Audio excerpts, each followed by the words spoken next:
Hello students, today we are going to discuss the chapter 10 of class 8 science, refraction and dispersion of light.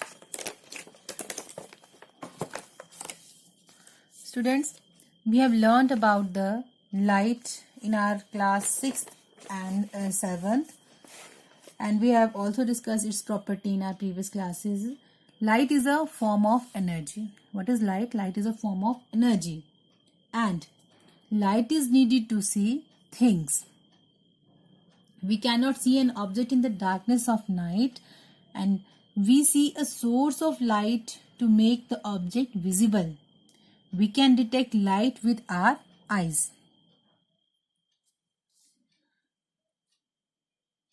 We have learned that objects like the sun, the star, a burning candle, a glowing bulb or a tube light, they give out their own light and they are called luminous objects. On the other hand, the objects that do not emit light of their own, like chair, table, bird, plant, etc., they are known as non-luminous objects. We know that light travels in a straight path. Light always follows a straight path in transparent medium. And this property of light by which it travels in a straight line is called rectilinear propagation of light. In class 7th, we have learned that when light falls on the surface of an opaque object, the object sends the light back, and the surface of the object, sending back the light rays which fall on the surface of an object. This phenomenon is known as reflection of light. This is known as reflection of light. And most of the objects reflect the light falling on them. And when this reflected ray reaches our eyes, we are able to see the object. We cannot see an object if the light from that object does not reach our eyes. For example, light from an object lying behind a wall does not reach our eyes, so we cannot see that object. We have also learned that when a light ray strikes a shiny surface or a mirror, it changes its direction.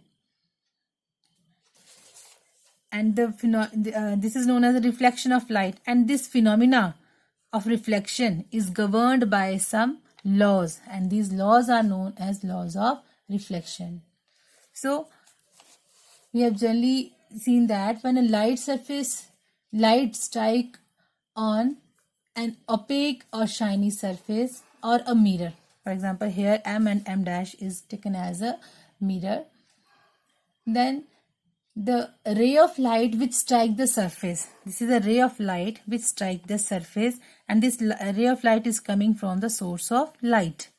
This strike the surface, then after striking the surface, it changes its path, or there is a bending in its path, and the ray of light which strike the surface is called the incident ray.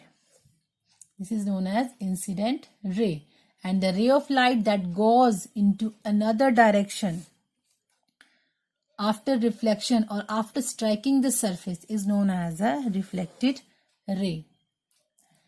This phenomena is known as reflection. And there are two laws of reflection. The first one is incident ray, reflected ray, and normal. This is a normal. The line drawn perpendicular to the surface of the mirror at the point where the ray of light strikes is called the normal. This is generally normal, and it is drawn perpendicular to the surface of the mirror. The incident ray, normal, and reflected ray, they all lie in a same plane. And angle I is equal to angle R. What is angle I? Angle of incidence. It is the angle formed by the incident ray with the normal. And the angle R is the angle formed by the reflected ray with normal. Angle I is always equal to angle R. And reflection is generally of two types depending on the nature of the surface. First one is regular reflection, and second one is irregular reflection.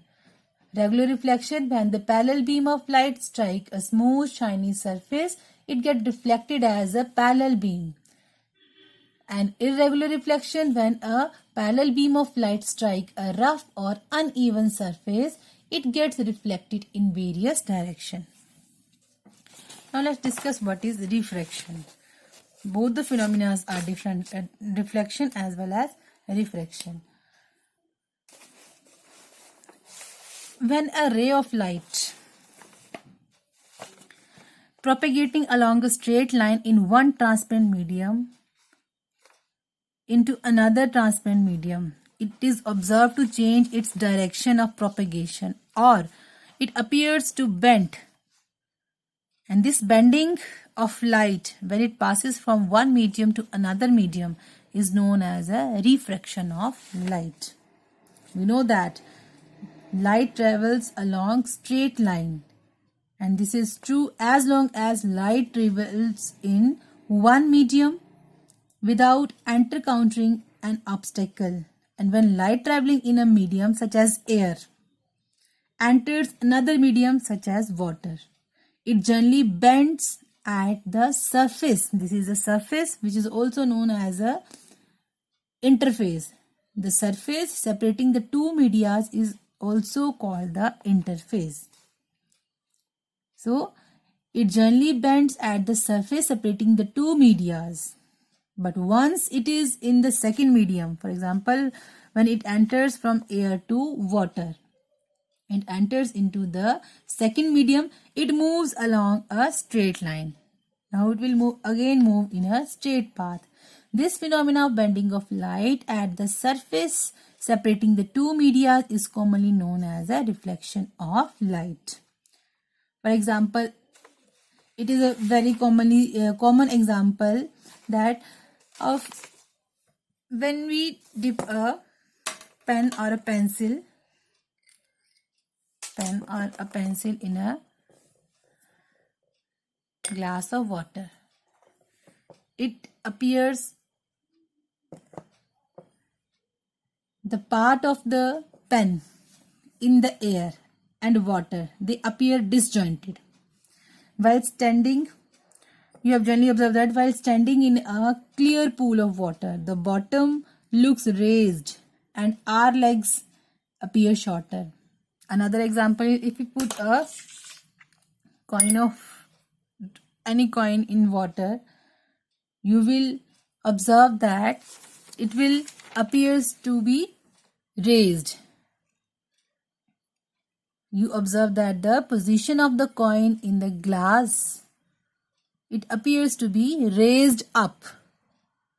This is again because of the refraction of light.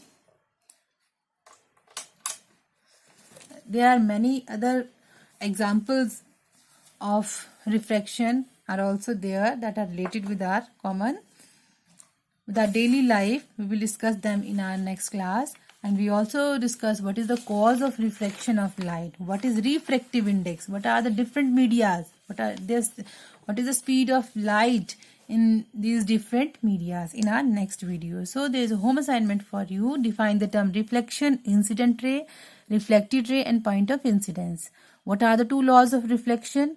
Mention the type of reflection takes place from a rough surface or a smooth surface.